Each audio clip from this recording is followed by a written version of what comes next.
ये सब हम माँ साहब भी हमारे साथ चले हैं काफिलों में। काफिलों में जब चलो तब कुछ और ही बात होती है, काफिलों में खूब से कुछ और होता है, कुछ नज़ारे अलग होते हैं।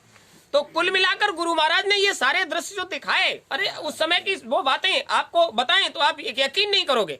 हमको मालूम नहीं था। हटा कस्बे में हमको चूंकि ये कपड़े अपड़े पहनते हैं इस तरह से, तो लोग पंडित जी कहते हैं, होंगे भी शायद इसलिए कहते होंगे। तो उसका क्रियाकलाप ये है कि संसार का काम पंडित जी कहते हैं तो पंडित जी के हिसाब से चलना पड़ेगा। तो सुबह को स्नान विस्नान करना, उसके बाद ही वो सब क्रियाकलाप करना। तो वहां गए तो पहले से ही कह दिया था एक पड़ाव पहले वहां पानी नहीं मिलेगा। तो कहने और कट्टियां जो भर भर के रख ली थी तो उनमें कितना पानी आ सकता है। वहां जब गए तो ये पूछा लोगों से, और रस्सी बहुत लंबी बड़ी बाल्टी रखते थे अपने साथ। वो मध्य प्रदेश में थे, हटा कस्बे में। तो ये कहा कि हमको पानी की आवश्यकता है। तो लोगों ने मजाक में कह दिया उधर वो कुआं है वहां चले जाओ। जिन कुओं में 25 साल से ज्यादा हो गए थे बूंद पानी की नहीं थी, और इशारा कर दिया वहां चले जाओ, वहां वो कुआं है। अब कुएं पर जब पहुंचे तो वास्तविकता ये थी कि इतना धूल जमी थी कि जब कुआं है और फिर इस पर लोग पानी क्यों नहीं भरते। वहां देवियां गोबर के कंडे बना रही थी, वो देखकर हंसने लगी। वो लड़के लोगों ने मजाक कर दिया कि वहां पानी है, और देवियां देखकर हंसने लगी। और बाउंड्री थी, उधर संगत लगी हुई थी और इधर कुआं था। हमको क्या मालूम था, इतना पता था कि कुआं में बहुत नीचे पानी होता है उधर। तो हमने तो रस्सी बांधी और उसमें डाल दिया। बहुत देर तक रस्सी जाती रही और फिर धीरे से हुई टुब, तो उसको हिलाया और पानी निकालने लगे। अब निकाला तो वो सारा वो गंदा था फर्श उसका, तो उसको साफ करने लगे। तो वो जो गोबर के कंडे बना रही थी वो उठकर खड़ी हो गई। इन कुओं में तो 25 साल से पानी नहीं है, और ये पानी निकाल कर फर्श धो रहा है। हमको क्या मालूम था कि यहाँ ये ड्रामा है, गुरु महाराज हमसे ही कराना चाहते हैं। फर्श निकाल 2-4 बाल्टी निकाल कर खूब फर्श धोया और कपड़े उतारे, ढंग से धोए, आवाज लगा दी उधर, अरे प्रेमियों इधर इसमें पानी है, टिल्लू उतार दीजिए, इसमें से पानी का काम चल जाएगा। पानी नहीं था ना, टिल्लू उतार दीजिए। तो टिल्लू पंप साथ थी, जनरेटर लगाया और टिल्लू पंप को नीचे उतार दिया पाइप लगा के। अब पूरे दिन भर उस कुएं से पानी, हमने खूब नहाया, खूब कपड़े धोए। अब पूरे हटा कस्बे में इस बात का शोर, जिन कुओं में 25 साल से पानी नहीं था वो उन्होंने पानी उसमें से भरा है, उसमें से पानी भरा है। उधर से जब आ रहे थे, घुस रहे थे, वो थाने में एक नल था, तो पानी के लिए कहा कि यहाँ थोड़ा बहुत मिल जाएगा। तो उसमें अंदर घुसे तो उन लोगों ने, थाने के लोगों ने कहा नहीं चलाने देंगे। क्यों? अभी 2-4 बाल्टी निकलेगा फिर बंद हो जाएगा, कीचड़ आने लगेगा। तो हम लोग कहाँ जाएंगे फिर?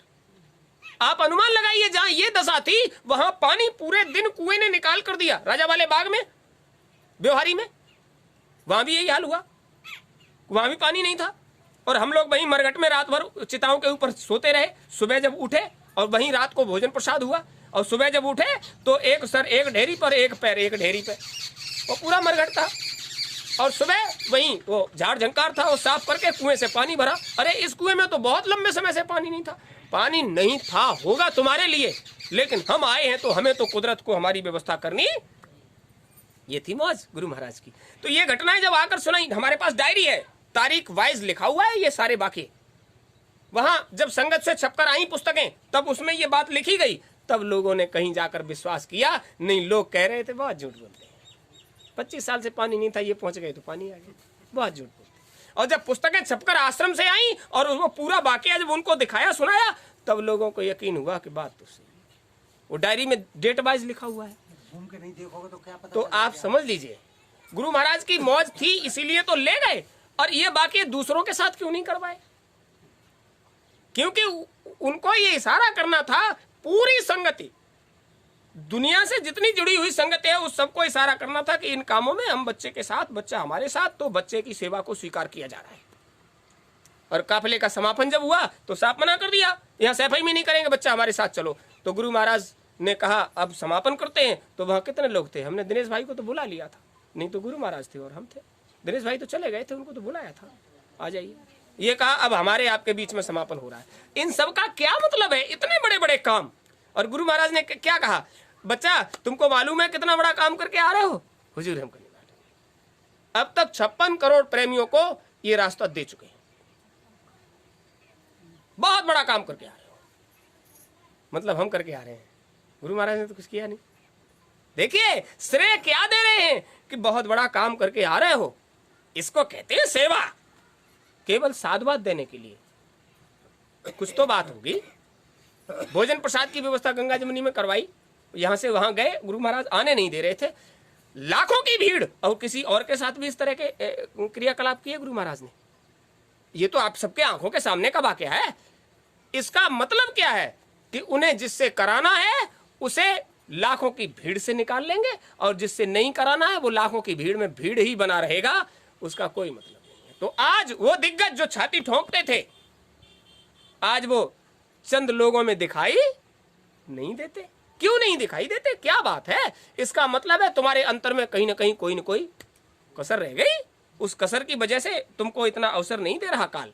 काल ने तुम्हें अपना लिया, दयाल के आगोश से तुम बाहर निकल रहे हो। अभी भी कुछ नहीं बिगड़ा है, अभी भी कुछ नहीं बिगड़ा है। धार पे आ जाओ, परिवर्तन का समय नजदीक है, और परिवर्तन तो अब समझ लीजिए होने ही वाला है। लेकिन याद रहे, जब तपस्वी महात्मा लोग जाने लग जाए, जब दिग्गज जीवात्माएं, जीवों की सवाल करने वाली जाने लग जाए, समझ लेना परिवर्तन शुरू हो गया। परिवर्तन की पहली सीढ़ी संभाल करने वाले लोग, जिनको आगे की व्यवस्था करनी है उनको तो रखा जाएगा, तुमको तो आगे की व्यवस्था करनी है, तुम ठहरो और तुम चलो उधर करो, क्योंकि बहुत सी जीवात्माएं आएंगी, उनकी व्यवस्था उधर कौन, जैसा इधर है इससे भी विकराल उधर है, इससे भी जटिल उधर है। आपको बताया था, उधर कांठ कस्बे में चल रहे थे तो एक बच्चा गिर गया था गाड़ी से, तो गाड़ियां उसके ऊपर से निकल गई, वो मृत शरीर हो गया उसका। तो मुसलमानों ने उस काफिले को घेर लिया और ये कहा बच्चा मर गया। वो भाले कांते और वो तमाम ले आए, वो तो मारने के लिए झगड़ा करना शुरू हो रहे थे। तो उनसे निवेदन किया, प्रार्थना किया, हाथ जोड़े, गुरु महाराज को आने दो, उसके बाद आप जो करना चाहो सबको मार देना, लेकिन पहले उनको आ जाने दो। गुरु महाराज को बुलाया, जब गुरु महाराज वहां आए तो बच्चा, क्या बात है? बात यह है ये बच्चा गिर गया, उठा के उसको फर्श पे लिटा लिया था, दोनों तरफ फर्श थी, बीच में रोड था, तो भीड़ थी ना, तो किसी का धक्का लगा, वो गिर गया। अब गाड़ियां निकल रही थी तो गाड़ी उसके ऊपर से निकल गई, तो गड़बड़ हो गया सारा। मुस्लिम बस्ती थी, मुसलमान जो है उस स्वभाव से थोड़ा क्रूर हो, कांठ कस्बे की बात थी, मुरादाबाद के पास। हाँ, तो उस बच्चे को ऊपर उठा कर रख लिया। गुरु महाराज जब आए तो उन्होंने वो छड़ी हाथ में पकड़े थे, उसको ऐसे करके मारा, उठ जा, भाग जा। तो वो उठा और भागने लगा। तो गुरु महाराज ने उससे कहा लौट गया, तो रुक गया और लौट के आया। गुरु महाराज ने कहा इनको बताना तू कहाँ गया था, अच्छा इन सबको बता देना। वो गाड़ी में बैठे हुए चले गए, सब लोग चले गए। जब सब चले गए तो भीड़ ने पूछा वो बाबा क्या कह रहा था, क्योंकि कब सम्मान से तो बोलता ही नहीं मुसलमान, क्या कह रहा था वो बाबा? तो बोले वो बाबा नहीं कह रहा था, जब हम गिरे तो हम इन बाबा जी का काफिला उधर देख रहे थे, हर धर्म संप्रदाय के लोग उसमें सम्मिलित हैं, इधर कुछ भी भीड़ नहीं है, उधर तो 12 पार नहीं काफिले का, जैसा इधर निकल रहा है इससे लाख गुना ज्यादा उधर निकाल रहे हैं। उधर भी लोग चल रहे हैं काफिले के साथ और इधर भी लोग चल रहे हैं काफिले के साथ। उधर के तो नजारे कहने ही क्या। एक मुसलमान बच्चे ने जब अपनी बस्ती में ये वाकया सुनाया तो कांठ कस्बे के आगे पड़ा था इतनी विशाल भीड़ और कई प्रेमी मुसलमान साथ में चलते थे, मुसलमान शामिल रहे थे, तो हाँ, बहुत शामिल थे। आपको तो पता है कि उधर ज्यादातर लोग हमको ले जाते थे। रसीद काटता है अपने हाथ से, मुसलमानी औरतों में नाम है, इनको बताइए, समझ नहीं पाता। इनको समझाइए।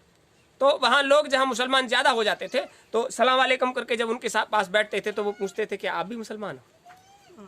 हाँ भैया हम भी मुसलमान हैं। बहुत खुश हो जाते। तो फिर बताइए कुछ। तो जब उनको कुरान शरीफ से, हदीस से सारी बातें जब उनको बताई जाती थी, कलमा का मतलब ला इलाहा इल्लल्लाह मुहम्मदुर रसूलुल्लाह, ये क्या होता है, ये खोई अलुल फला अल्लाह, ये नमाज में क्या अता करते हो, तो जब उनके सामने रखी जाती तो वो बिल्कुल यकीन कर लेते, हाँ, मुसलमान ही है, मुसलमान ही। मसब तो थे उधर, तो वो ऐसे गले में बांह डालकर, भैया आप कैसे बाबा जी के साथ जुड़ गए? तो भैया ऐसे जुड़ गए और पूरा वाकया उनको सुनाया। ये नमाज क्या होता है, उसको अता करना कैसे होता है, ये सारा क्रियाकलाप असलियत में है। ये तुम जो कहते हो ये नकलियत है, असलियत का सौदा सीखो। तो सुनकर बैठते, सत्संग सुनते, चर्चा करते, और जब विसर्जन होने का समय आता तो उनको बताते हम असली मुसलमान हैं, और जनेऊ डालकर निकाल कर दिखाते, ये देखो हमारा जनेऊ। अरे ये तो पंडित है, पंडित है, ये हमारे धर्म के बारे में कैसे जानता है? भाई तुमको धोखा है। न हम पंडित हैं, न हिंदू हैं, न मुसलमान हैं, न सिख हैं, न ईसाई हैं, न पारसी हैं, न बौद्ध हैं, न हम जैन हैं। हम इंसान हैं, और ये काफिला जो वो इंसानों की भलाई के लिए है, इसमें कोई धर्म संप्रदाय वाला नहीं है। देखो कितने लोग हैं, बहुत लोग मुसलमान साथ चलते थे। तो ये सब क्या काटते थे मुसलमान जो, और तो ना समझ में नहीं आता। अब नाम ही उनके ऐसे हैं, अब्दुल तफर्रम, गुल्लम खां, गुलगुप, गुलागुल, बादल खां। अब तुम क्या क्या बोलोगे? वो उनके लंबे लंबे नाम, और इस तरह के नाम के तुमको लिखना ना आए तो कैसे लिख पाओगे? तो वो खुद ही लिखते थे, तो खुद लिखते थे तो समझ में आता था कि इनका ये नाम है। अब इस तरह के नाम ही, बात ये है कि उनका खान पान खराब होने की वजह से उनकी जबान बाणी भी है वो इसी तरह की होती है। आप यूं समझिए इस्लाम बहुत अच्छा, लेकिन उस अच्छे को इन लोगों ने टेका टेकी करके खराब कर दिया। गुरु महाराज कहते थे कि बच्चा, ये जो रास्ता संत मत का निकाला है 700 वर्षों से अभी कलयुग में प्रचारित हुआ है, इसकी भी कुछ समय के बाद टेका टेकी हो जाएगी, कुछ का कुछ हो जाएगा। और इस नाम से तो बहुत लोग दुकानें खोलेंगे, दुकानें खुल गई। उनको गुरु महाराज ने पदाधिकार काम सेवा दी या नहीं दी, लेकिन उन्होंने उसको कर लिया। टेका टेकी हो जाएगी, तो टेका टेकी का मतलब क्या है? वो उधर उंगली उठाता है, वो असली तो हमें, वो तो नकली है। वो उधर उंगली उठाता है, असली तो हमें, वो तो नकली है। तो आपको कई बार बताया, असली वो है जो गुरु महाराज की बात पर टिका रहे, उनका चर्चा करे, उनके अलावा किसी दूसरे का चर्चा न करे। तो अब तो लोगों ने फ्रंट पर अपने आप को कर लिया है और गुरु महाराज को हाशिए पर कर दिया है। तो इससे क्या होता है? इससे ये होता है कि आपने गुरु सत्ता को पीछे कर दिया। तो महाराज जी हो गए और हम हाशिए पर हो गए। अरे गुरु सत्ता कभी जाती नहीं। हम आपको दिखा सकते हैं सन 2013 का वो पंपलेट जो मां साहब ने 11, 12, 13 कितना दिन का, 12 दिन, 11 दिन का, 11 दिन, हाँ सन 13 का वाकया है। सन 12 में गुरु महाराज गए, सन 13 वो बाढ़ आई थी पहाड़ों पे। हाँ, सन 13 का वाकया है। आज भी उसका हम पंपलेट दिखा सकते हैं जिस पर लिखा है कि गुरु महाराज के गुप्त लीला गमन के प्रथम पावन पुण्य पर्व पर। गुप्त लीला गमन यानी गुरु महाराज ने ये दिखा दिया कांठ कस्बे में कि हम जो इधर कर रहे हैं वो उधर भी कर रहे हैं। मतलब इधर से हमारा उधर पसारा ज्यादा है, तो जब तक चाहेंगे तब तक इधर करेंगे, और जब इधर से काम खत्म होगा तो उधर तो संभालना ही है सब कुछ। संभाल करने का जगह तो उधर ही है। इधर तो तुम संभल भी सकते हो, लेकिन उधर कौन संभालेगा? तो ये मालिक की मौज है, और उस मौज को आप हम सब मिलकर लीजिए। समय गुजर गया तो कुछ भी हाथ आने वाला नहीं है।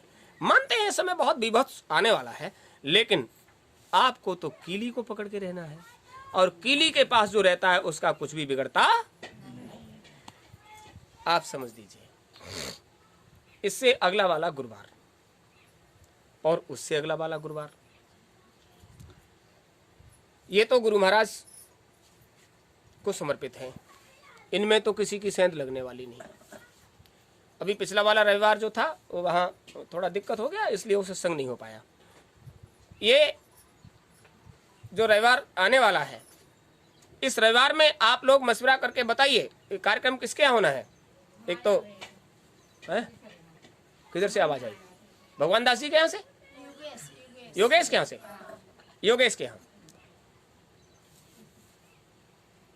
अभी आप समझ लीजिए अगले रविवार का, ये आने वाले रविवार का कार्यक्रम योगेश के यहाँ है। ठीक,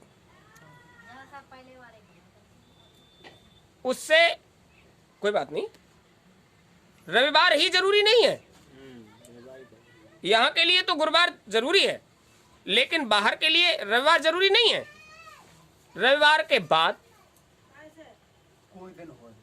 कोई भी दिन हो, लेकिन वो पहले पूछ लीजिए, क्योंकि किसी दूसरे को दे रखा हो। तो अभी राधे और भगवान दास जी के यहाँ कार्यक्रम होना है उधर, तो आप लोगों में से मशवरा कर लीजिए कि पहले किसके यहाँ होना है।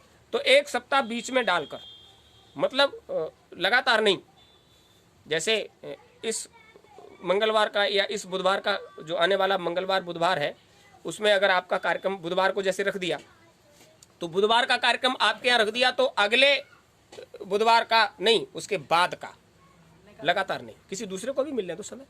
तो ऐसे करके रखना है।